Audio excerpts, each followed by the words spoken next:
Hey you guys, how is it going? It's Clary Berry and I'm here today to bring to you an Ethereum video. This is going to be the video for the Scorpio full moon coming up here on the 26th, Monday or so, whenever it is.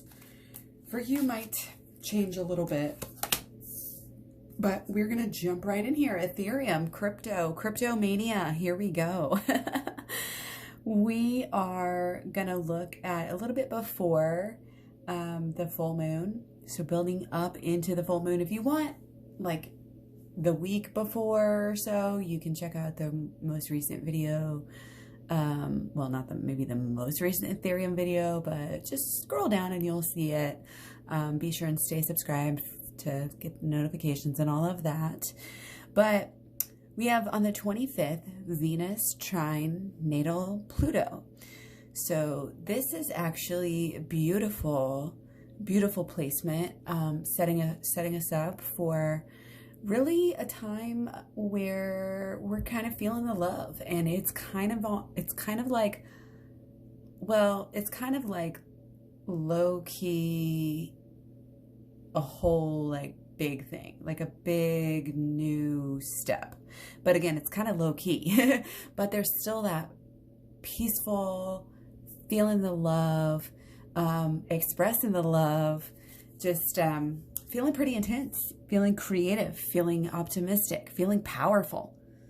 There's an artistic vibe to this. And there's also attraction, again, a very sexy vibe to this element. So I really think that we're going to see Ethereum shine here. Not only with this placement, we have peaking on the 24th, we have Mercury sextile natal Neptune. So again, this is kind of adding to that sexy element, you know, but it's not only sexy, it's definitely not trying to be sexy. You know, this is typical Ethereum. It's mentally intuitive, it's mentally active. There's a lot of imagination. I mean, we're on a magic carpet right here, with a leaping tiger. Yeah, lots of imagination here. Again, it's kind of that sky's the limit, you know, and I love how this is the layers that is not lost. Because again, this network that Ethereum has is actually, I think, really powerful too, you know, with all of the connections, just all of the communities that are kind of coming together, you know, and realizing and the technology, I mean, first and foremost. But anyway, it's sexy. Ethereum is laid back, not trying too hard. It never tries too hard. You never hear people saying, let's pump Ethereum. And that is, especially after a lot of this Dogecoin, safe moon kind of mania boils over, and it will. We all know that, right? Deep down, if we've thought about it enough, we know it will. I mean, anyway, I'm not even going to get off going onto another subject. But again, Ethereum doesn't do that. Ethereum is the antithesis of, you know, Moon Boy coin. You know, it's kind of still the underdog, but it's still, you know, very, it's got that stability. But, you know, again, the sky's the limit with Ethereum. And I think that here's the thing, I think the things that people are realizing that they're going to be able to do and they can do on Ethereum, you know, again, the sky's the limit. People are just starting to even understand. I mean, think about when you had Bitcoin and people were just starting to hear about it on a more higher level. Like, this is Ethereum. Like, we're just starting to even understand as a collective, you know, as the masses here, we're just starting to even understand what the hell even is an NFT. So again, there's this mysterious, dreamy superstar aspect, you know, to NFTs in general. Of course, when you're thinking of NFTs, you know, right now you're thinking about Ethereum, really. And people, again, are getting really sucked into not only, you know, talking about it, understanding it, but really learning how to apply that knowledge, how to do, you know, how to get on there and, you know, use the technology and how to use it for your benefit. So that is cool. And it's like the cool kids like that, they're not trying too hard. They're understated, but their mind is, again, somewhere else. and that just makes them appear cool. You know, they're not trying to be cool here. That's the vibe. Again, but very popular, very sexy energy. I predict here with this energy that with all this love here, especially again, peaking here, these are fluid aspects, but again, peaking around the 24th, 25th for these two aspects that we've discussed. So going into the full moon, I think we're going to have, you know, some pretty good energy here. Okay. Pretty good, stable, if not, you know, rising energy.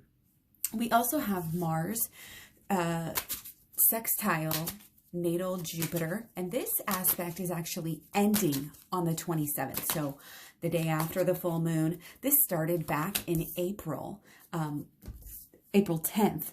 So keep in mind that was just before a lot of the big pumps that we just had across the board for crypto. But this is our fire aspect. This is our fire, you know, Mars starting up here, you know, initiating drive, sextile, you know, creating these results with the natal Jupiter of Ethereum. So that's amazing. And again, starting April 10th, this is a time of all-time highs. Okay, so what do we have?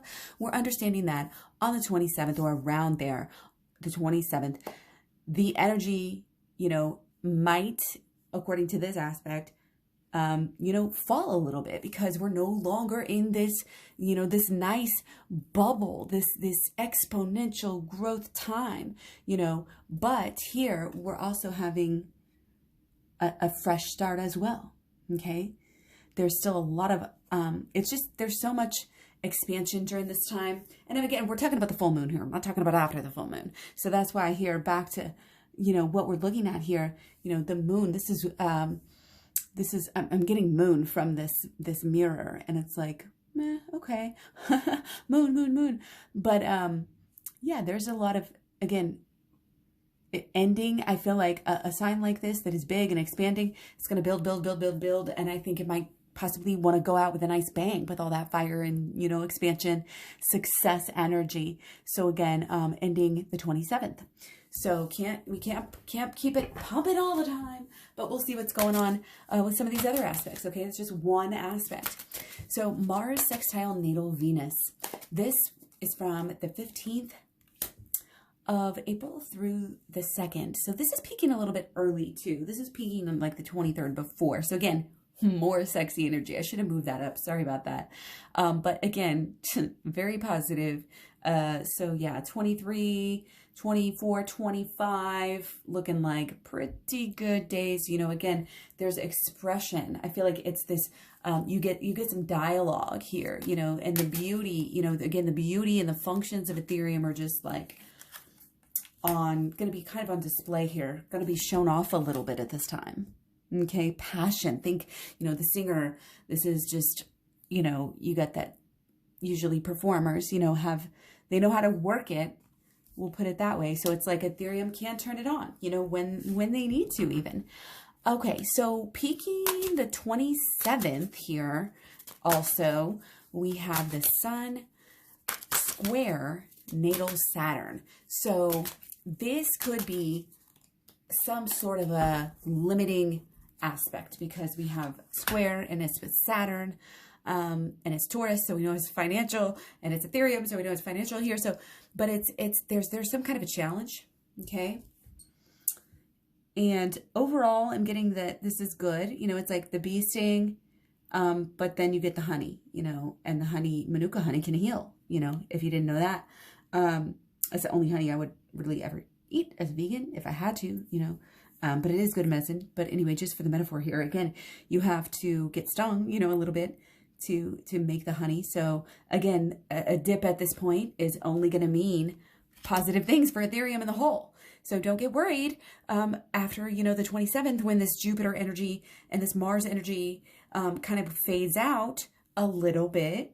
And, you know, maybe there's some FUD going around here on the 27th that happens. Maybe something happens, you know, to Bitcoin or something that, you know, is going to drop the price. So what? Okay, again, the energy is a little bit lower. So what? You take a nap. You know what I mean? Turn it off. Don't look at it.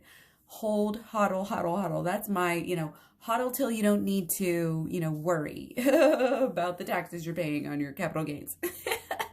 You know, I mean, I'm just not one of those people who's going to move it around, pay the money, pay the fees, pay the taxes if I don't have to. Let it grow. When you pick good coins, you can kind of forget about it. You can go off on that vacation. You can go hang out with your friends, and you don't have to constantly be obsessing about it because you don't have to time anything properly. And you know that you've picked good coins, great coins that have great astrological profiles that are really going to continue to go places in the not only months, but also years, and even decades to come, because this is the future. And if you don't understand, when people talk about, why is Cardano, why is Ethereum, why even Bitcoin, why are they, able to help the world so much? If you don't understand that, I really urge you to focus more on that side, because we need more of that and less of the moon boy BS, because it's just, again, it's not healthy. It's not sustainable. You want people invested in the crypto movement, who are here to stay. You don't want people who are gonna, try to get rich quick and then go cash out and then, or lose their money and then hate crypto forever and talk shit on crypto and urge other people not to, get into the crypto market. Like, we don't want that. We don't want those news stories. We want good success stories here. And if you, again, there's a little bit of safety. A lot of people, they get excited and their emotions take over. But that's the great thing about Ethereum, is that there's that stable level-headedness to it, but yet it still gives the returns. So good stuff. Very, very good stuff. Topping my charts for a while now lately. So anyway, off on a little tangent there. Please don't mind me. So where were we? So the challenge, the crisis, whatever it is, it's really just, again, kind of this focus on what needs to change. And there are things, again, and this is going to help with this motivation. We need to come at this, and I think Ethereum needs to come at this from this motivation to serve, motivation to help. And the reason why I say that is because our next aspect is actually peaking on the 29th. And this is Sun sextile natal Neptune. And this is receptive. Okay, this is yin energy. This is calm energy. So for the line on the market on the graph, it's probably not going to be so great. Maybe a little bit down from, 27, 28, 29 here, maybe a little bit, steady, just kind of lack of doing anything, whatever. Okay. Both, again, maybe a little bit of both, because a lot can happen, with these ups and downs. So again, it's just kind of a calmer time, and that's fine. And the point here is that, again, reaching into, since it's Sun sextile natal Neptune, you really want to reach into and act off of this pure motivation. And again, this ties together both of these two, and it's working. It's working, working for the good cause, working for the people, and doing right by the people, focusing on service, focusing even on this kind of spiritual kind of agape thing, like helping everybody, equality. All of these things, I think, are only going to help Bitcoin and, like I said, and Ethereum and Cardano. So, in a way, they're definitely tied together here. So that is pretty much up, pretty much at a few more days after that. I think it's going to be probably headed back up. But again, we'll get into that a little bit later. These are just my predictions. This is not financial advice, of course. I am just here to have some fun, keep it motivated, keep the learning, keep the, opportunities. And you can apply this stuff to so much too. When you learn about astrology, apply it to your own life and your, all sorts of different aspects. So anyway, much love, many blessings. Take care. Thanks for all the likes, shares, subscribes, etc. You can find me all over Facebook, Instagram, Twitter, Tumblr, Pinterest, Clary Berry. So thanks again. Talk to you guys soon. Bye.